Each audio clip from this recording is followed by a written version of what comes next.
Two unemployed actors, two unemployed actors. They're just between projects.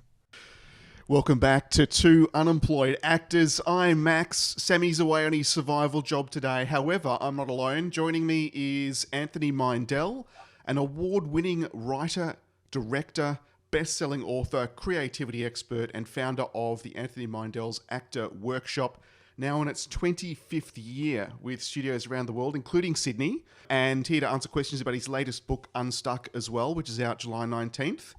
To talk about that and more, there's the book for those of you on the YouTube channel. Welcome, Anthony. How are you, mate?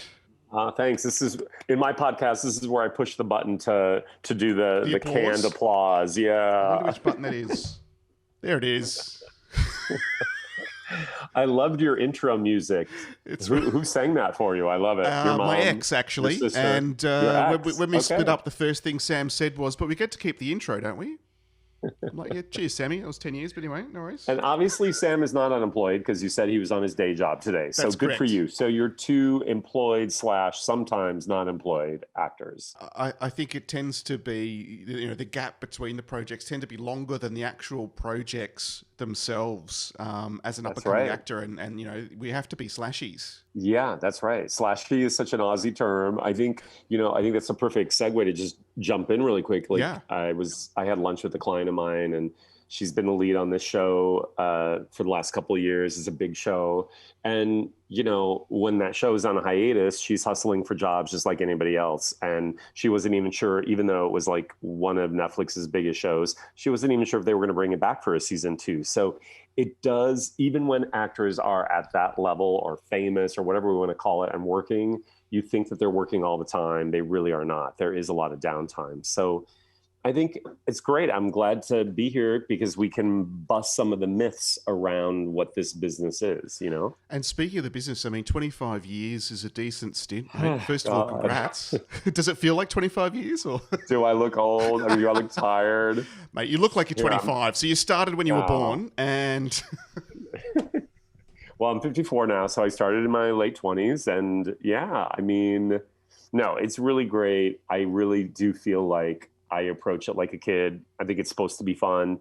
For all the listeners out there, if you're not having fun, you should choose something else because it's too hard to not have fun. It is a business like any other business, and you do have to have a work ethic involved. But I think the spirit of the work needs to come from joy, an offering of joy. It is.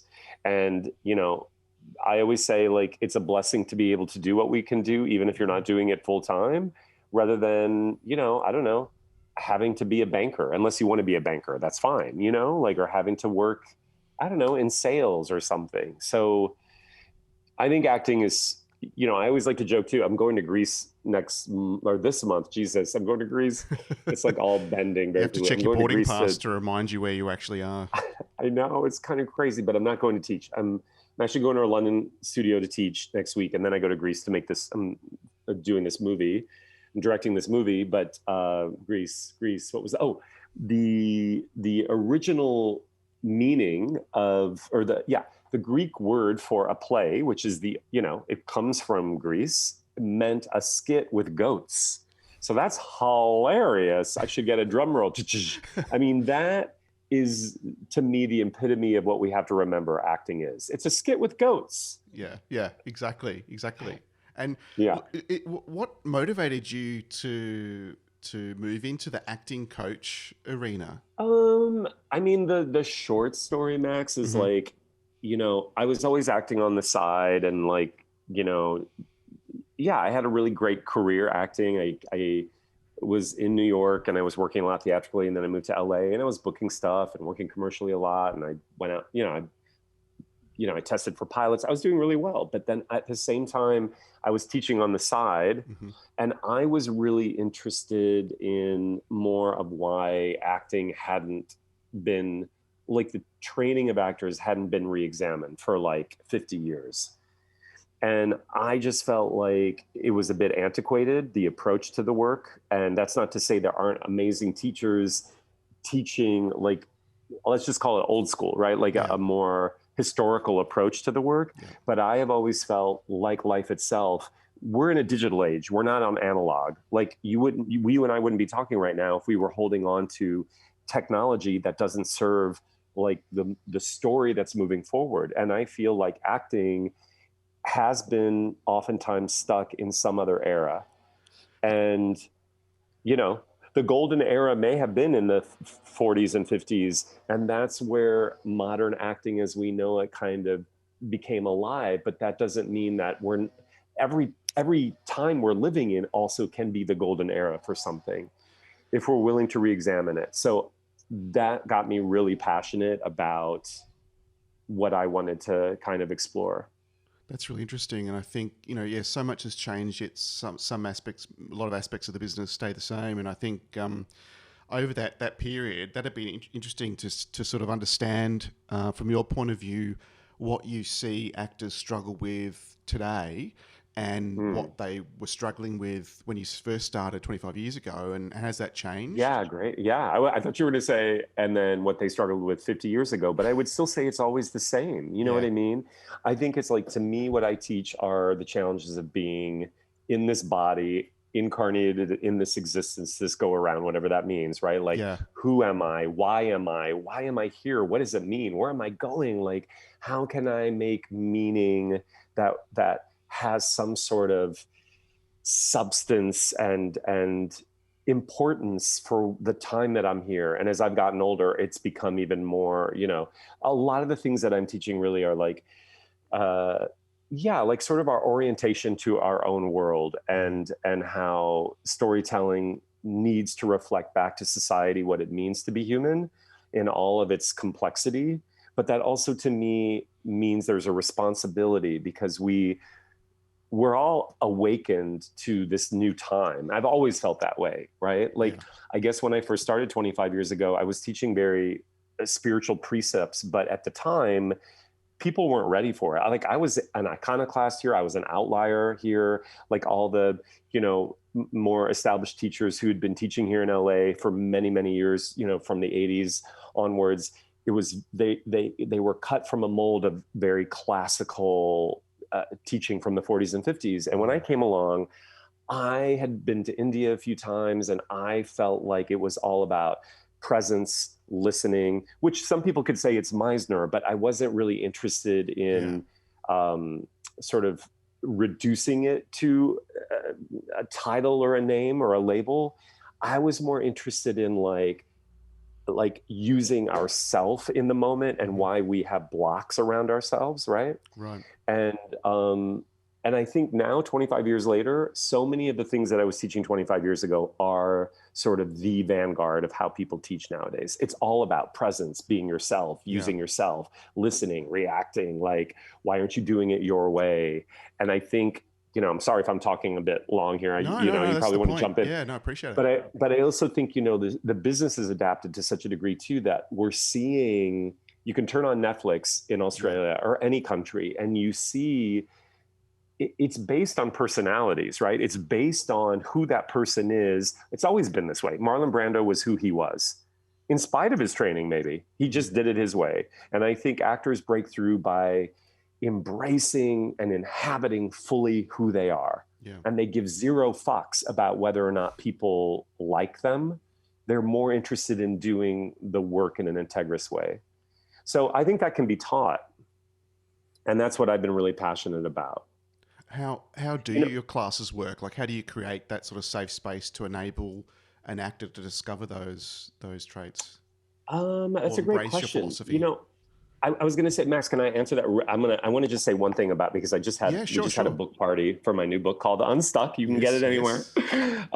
But the reason why I'm bringing this up, because Unstuck I wrote kind of during COVID, and I was really interested in the exploration of how do we remove the blocks that kind of get in our way, right? And during that time, I came across Jerzy Grotowski. And I remember reading about Jerzy Grotowski in college, but I didn't do a deep dive on it. But Jerzy Grotowski was a very famous Polish theater director in the 50s and 60s. He was very experimental, and his work was known to be some of the most trailblazing, radically honest, work, right? And his whole philosophy of teaching actors, and I hadn't thought of this in like 30 years or 25 years. His whole philosophy of teaching actors was a process called via negativa, which is called the negative path. And the negative path was a system in which teaching actors wasn't about an application or learning or developing a set of skills. Instead, it was about recognizing the blocks that get in the way of the actor and then disrupting or removing the blocks to set the actor free. Right. And I was so excited about that because COVID also became a metaphor and also a literal and figurative exploration of blocks, obstacles, being thwarted, being denied what you want, right? Like being forced to deal with things that we couldn't contend with. And so this work to me became like next level about, I've always been passionate about the thing that sets the actor free are looking at our blocks, and yet our blocks are what make us who we are. So it's so inscripted that you need it. Yeah. So the things that your listeners are listening or feel like are, oh God, if I just didn't have this thing, I would be blah, blah, blah, blah. No, you need that thing that is, your kryptonite is your superpower. So, sorry, I just think that was really worth, talking about, because that is really what the thrust of my work is now. It's always changing, but that's something I'm really passionate about. No, right? that makes perfect sense. And it's really interesting when you phrase it like that. And I guess in a way then, the book isn't just for actors too. Talking about my corporate self back in the day, there were lots of people with great ideas that just couldn't communicate them as effectively as they thought they were, even in some cases. And I think blocks, blind spots, sometimes you don't even know what's stopping you from achieving what you want in your career or as an artist. Until someone says, hang on a minute, there's this, have you acknowledged it? And how are you working through it? And is that what you try and help actors achieve, to work through, first of all, acknowledge this is what can be blocking you from achieving what you want in the scene or in your career, and here's how we can sort of navigate through that? Yeah. I mean, I guess this circles back to your original question of like, creating a space or spaces all over the world, like community where like-minded people are coming to like explore, who we are in a safe space. Right. And I guess that's just been the nature of the work, is to be, I think what's special about artists is that we are here to, I like peel back the masks of how we present ourselves to society, but who we really are. When you're among a collective, you all want to get in there and explore more. I think I always feel too, Max, like the world as we know, culture as we know it, is dying to have that experience, but they don't know how. And the conventions and the structure and the systems that are put into place don't allow it. Yeah. So this is why art is so valuable, because people are longing for it. And sadly, app developers in the tech space are super smart, because they realize people want connection. So they develop all these stupid ass apps, TikTok. I'm on there. No, I'm not on TikTok yet, but I probably will be. But my point is they are so smart and strategic and or evil, because they have found a perverse way of trying to mimic connection in a way that can't ever be fulfilled. This is why we are addicted to it, because we keep going there, right? So sorry, this is how I teach and how my mind works. I will never stay on the subject, but we're covering it in some way. But this is it, right? Like creating a sacred space where people can come together and do the thing that they want to be doing in life, but nobody's really showing us how. Yeah. That's why I also think the world is in kind of a perilous, it's just, we are in really, I think, dire straits in terms of things that we don't want to look at. We don't want to feel. A lot of it is about feeling. The denial of feeling, the looking away, the pretending it doesn't exist is kind of what is leading us into a corner that I don't think we're able to back ourselves out of. And I think especially for artists, we're creative, we want to get out there, we want to interact. Acting's all about doing, in my book. You're getting out there and getting amongst it. And it's been so difficult over the last couple of years as an artist, financially, creatively, with the bloody plague as it is. Yeah. Well, I think the great thing about COVID, because there are so many, with the breakdown comes breakthroughs, and there have been many benefits, right? Some people up and quit their jobs because they were a banker. I keep picking on bankers, but whatever. They were whatever, and they'd always wanted to be an artist, right? And so they used COVID finally as this opportunity to go explore and take an acting class or whatever. Or I just had lunch with a client today, and she used COVID to really be writing a lot of stuff. She was always also a writer. So I do think, yes, when one window closes, a new one opens, I guess, in terms of if you're resilient. And I also think COVID was important because, Max, I don't think actors should ever identify only as actors, because it's very limiting and it can be very destructive to see your artistry only being validated through the business. I mean, the book really does cover a lot of these labels. Like, what is success? Are you only successful? You're successful to me because you're doing it. You're making fun of the fact that you're hustling to get a job, but you're having conversations that are really inspiring. And that's a form of success. You're not just successful when you're doing a paid job on, an Australian TV show. That is one form, but our culture only values like those hits, which is weird to me because, I mean, those aren't necessarily the metrics that I personally am moved by. Conversations with people. Yeah. You know what I mean? Yeah. Interactions with people more so than I'm going to watch a Netflix show. It's hard, I think, because this business in particular, people only really see the success a lot. They don't see what it's taken for that artist to get to that point. All the knocks, all the blocks they've had to overcome, all the trials and tribulations that add character. But they just see the success, and I think sometimes people entering the business too, they just see the success, and that then defines their version of success in some way. So it's really interesting that you talk about those metrics and acknowledge them, but also it's more than that. Well, I love that you say that. I think we also have to completely disrupt this idea of what success is, because we also know, contradictorily, I have taught many of these people, people can become quote unquote successful, and not just even in the acting career business, but all kinds of work, right? You make lots of money, you have the house and whatever. And then you're like, wait, I am completely unfulfilled and unhappy. Yeah. And so our culture is, when we take our cues from culture, I think we're in big trouble. I really talk a lot about, we have to create for ourselves, and thereby culture might be a recipient of it, but you can't create for culture. You can't be doing it for culture, which again is so complex, because as actors, we're seeking validation from a booking, or you get the job, so I understand it, but success to me is also the more ephemeral, you finally are finding your voice, or you're brave enough to tackle material you never could before, or you came out to your parents, either, being queer, or just you came out, hey, mom and dad, I want to be an actor.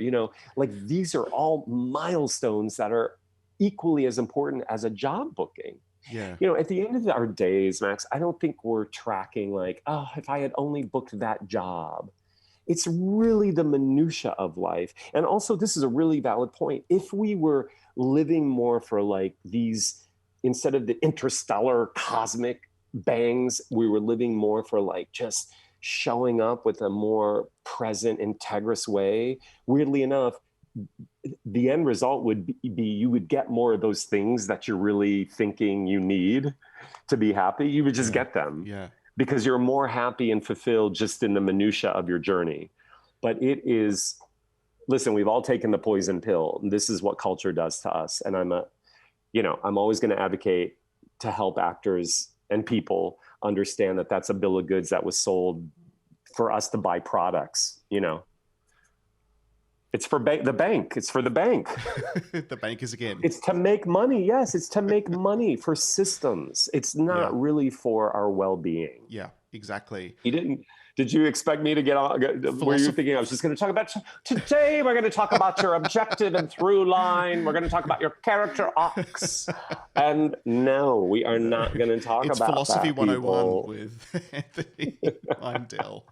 My need is to make Max like me in the scene. It's really interesting though. So many points are relatable to me, because I'm success for me, even 12 months ago, was around getting onto set and being prepared and enthusiastic and professional and walking away going, yes, it was a 50-worder, but I nailed it. And that was success. Whereas now it's, having written the television series, having it pitch ready, talking to production companies, the pivot that you talk about, or the slashie, however we want to put it, and the impact from COVID and how we turn it into a positive as an artist, all that stuff is just resonating so loudly because I've lived it. And, there are times where success can instantly change, or at times when it sort of evolves what your definition of success is.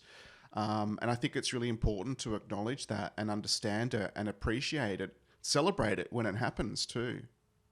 Well, Max, I love everything you're saying, right? Like, I think we, just like in all businesses, also in acting, like when we self-identify only as one thing, or it's supposed to look a certain way, it really can lead to depression or anxiety, or like feeling bad about ourselves because you haven't quite, you haven't booked that job yet or broken through, right? And then what you're talking about is like, to be an artist, to me, is not, there are lots of people who book jobs, and this isn't, how do I say this? This isn't a judgment against them, but does not necessarily mean someone is an artist. And I also, listen, I'm also like, I'm not like highfalutin, and I'm like not, who cares about art at the end of the day as well, right? Because to me, it's utilitarian. Like art is in a cup of coffee. I guess my point is like, to be an artist is just how we see the world, how we're curious, how we want to exchange interaction and spirit and love with other people. That's real artistry, not sometimes the commercially driven stuff we are subjected to.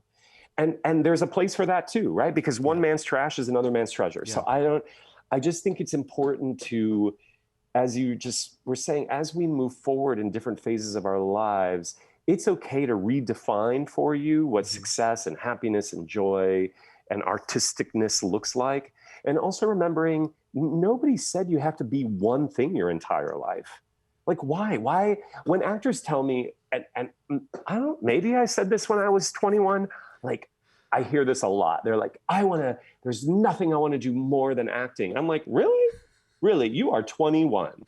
You might come up with technology to like turn climate change around. You might be able to save the whales, and acting might be an amazing, portal into the discovery that you have opinions and points of view and passions in ways that were latent and not even available to you.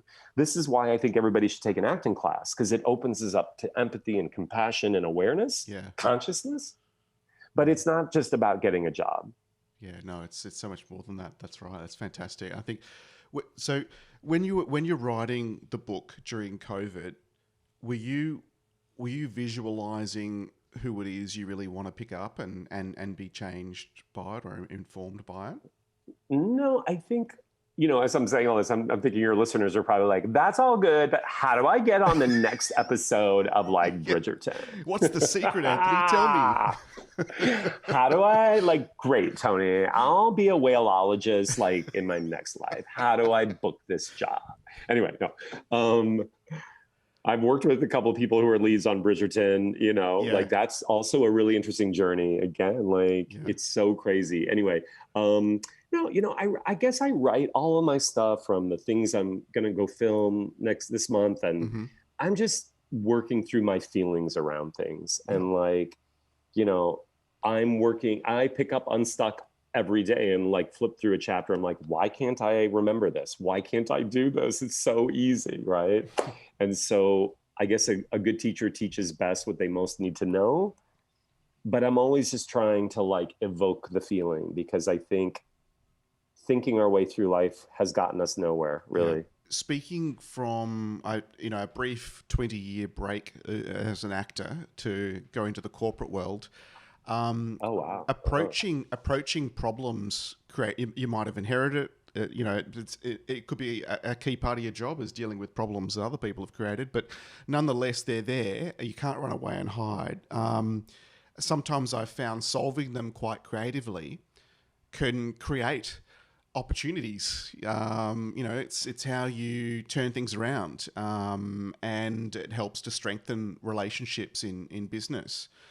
Are there aspects of the book that are suitable, you think, to those in the corporate world who not necessarily are saying to themselves, "I want to pivot and be an artist that I've been nurturing all my life," or but to help them in their world? Yeah, I mean, I think like a lot of people that I work with always think I should go and do corporate coaching, right? Because I do think this work is really, again, like I feel like it's very healing and it really helps people. I guess it's scary because, right, like the vocabulary and the way you could speak more to this than I could, but like how the systems that are built around corporate from wherever, but just speak from the US, is so, corporatized. I don't know what the word is, right? And Bureaucracy, and it can stifle the opportunity to be creative and to solve things creatively. And you find yourself, my hardest negotiations, Anthony, were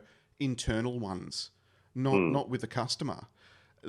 Sales focused and dealing with like the Australian version of a Walmart, but that had like 50% of the market, so you're negotiating with them, but internally trying to arrange the goalposts for both success in your role and your business and also the customer's business meant adjusting those goalposts internally. And sometimes they've been the hardest negotiations because of what you say. There's so much bureaucracy. It's not designed to pivot quickly. It's the Titanic and these big blue chip multinationals. Well, but I think, Max, the reason is because it's all driven by money, and we can't ever forget that, right? Wall Street doesn't care how you feel; it just wants to see the return. That's right. That's exactly it. Which is ironic because corporations are built by people. Yeah. But if the people are invested only in the money and not in relationship, or like, okay, Walmart serves a need because they're providing services that people want, but isn't there another way of like, I don't know. I think for me, I mean, this opens a whole other door about capitalism. And like, I had my own moment because like Unstuck has been #1 on Amazon. And then I was like, oh shit. I was like, I'm really happy that we're #1. But then I was like, oh my God, that's a capitalist ideal. But then I was like, oh my God, but I love being #1. Everyone sees those metrics. We're all, whether you're an actor, you're booking the job, whatever, we can't help it. They're there. Know. But I think the thing is, Max, is the awareness, right? I'm not a failure if it isn't #1. Yeah. And I think, but that takes a lot of work. It's taken a lot of work. That is not how corporate America works. Corporate America is talk about self-worth, equaling money is all based on these metrics that it's money driven. So it is very difficult to, I don't know. It's really tricky. I think like, even if we have to work within that system because it doesn't look like it's changing anytime quickly, how does a human being feel less like a cog in the wheel and more like they're contributing? And I think it's ironic because like, I think corporations could benefit so much more and their business would probably be more successful if they learn how to like integrate to that part more. That's really interesting. So Unstuck from a corporate mindset can help you feel a bit more empowered in the corporation, which sounds that way. When I first wrote this, when I reached out to my editor and I was like, do I have a book here? And then, she's like, whoa, not only do you have a book, she's like, at first it was geared more toward actors. She's like, as an editor, she's like, I'm learning a lot. She's like, this is like so big for everybody. Yeah. So I kind of blew it out in terms of not making it actor specific and just using, again, my philosophy is that we're all artists. We're all artists living in this weird corporatized world, but I think everybody wants to be an artist. Yeah. Yeah. I mean, that's what being human is. Yeah. We're what is the most beautiful, well, it's not the most beautiful, but all sentient beings, I'm looking out my door here and the trees are a lot, like a tree has as much value and importance as me. And I guess my point is, as a human being, that's art. This tree is art. The sky is art. It's like, right. But like, we've lost sight of like, oh, wow, that little person who works in like accounting is an artist. And maybe that person is an artist through numbers. That's okay. Doesn't have to be on a stage. but I don't think we treat each other as artists. I have to admit, I haven't read the book yet, but I get already that it's applicable to not just actors, or there's so much more to it. So I really appreciate our chat to sort of unlock that a bit more, Anthony. Thank you very much. You're welcome. Well, we'll read it first, and then you can get back to me. But hopefully, you'll enjoy it.